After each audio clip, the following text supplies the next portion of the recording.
what then is teacher writers? What's the premise of then? So the idea is that teachers who want to write don't always know how to go about it.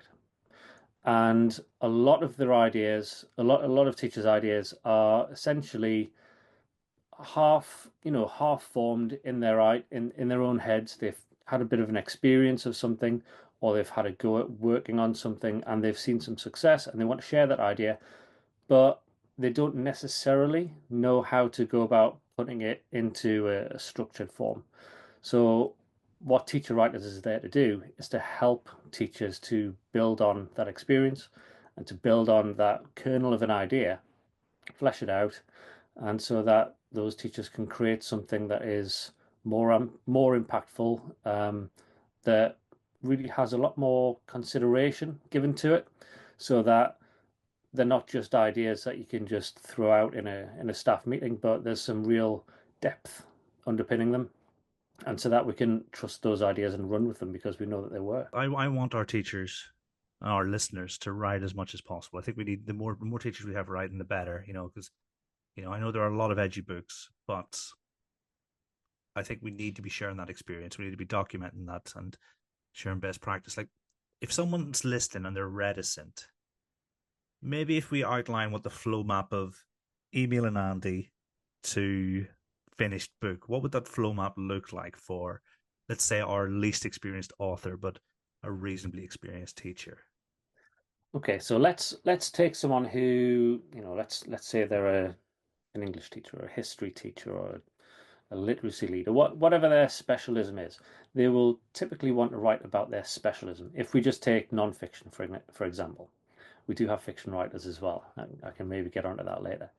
Um, they will all they need to do is to keep it simple to begin with. Just send me an email. Just andy@teacherwriters.com and say hi. Just say hi. My name's Sam.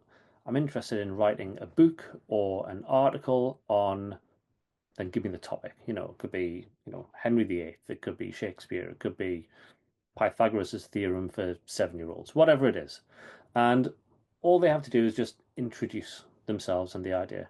I'll then get back to them and we'll organize, some time for a chat, and we can go through it on the phone or over Zoom and sort of hammer out that idea of what it would look like, whether it's best suited to an article, a series of articles, a book. Maybe maybe it would be better suited to an educational resource. Maybe it would be better suited to a website with some kind of tool on it that schools can use. And we'll sort of work out between us what that could look like, and then we'll make a sort of a rough plan of when that could, when we could have that produced by as a prototype or as a first draft of a manuscript. And once we've got that, we can then look at the editing process. And what we do, teacher writers, we have a fantastic team of editors who work with us. Many of them are also ex-teachers or people who've worked on educational materials before, for different educational publishing companies, and we'll then put together a schedule where we can say, right, well, it's January now. By March, we'll have this all whipped into shape. We'll have our designer create a front cover for the book. We'll have our typesetter make sure it's formatted for paperback and for the ebook, and it'll be on sale on Amazon by, you know, the 18th of March or whatever the time scale would be.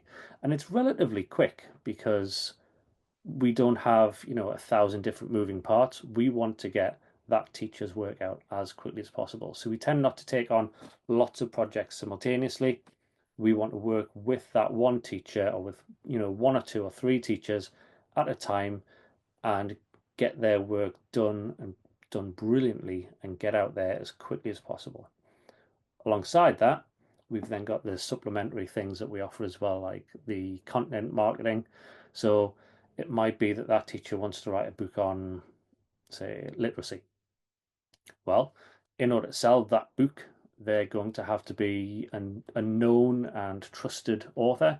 So we'll arrange for them to either create a Substack or to write a blog on their website. It might be that they want a website built, so we'll quickly knock up a website for them where they can publish their ideas.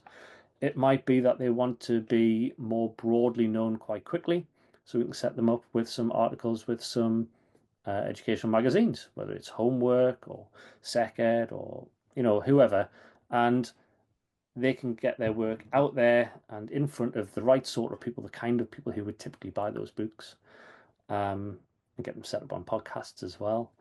So I'll send a few guests your way over the next few months, if they're suited to your audience as well. And yeah, to really, so to get the ball rolling very quickly, so that once that book is out there, lots of people know about it. It's the right sort of people, and we can have that impact quickly.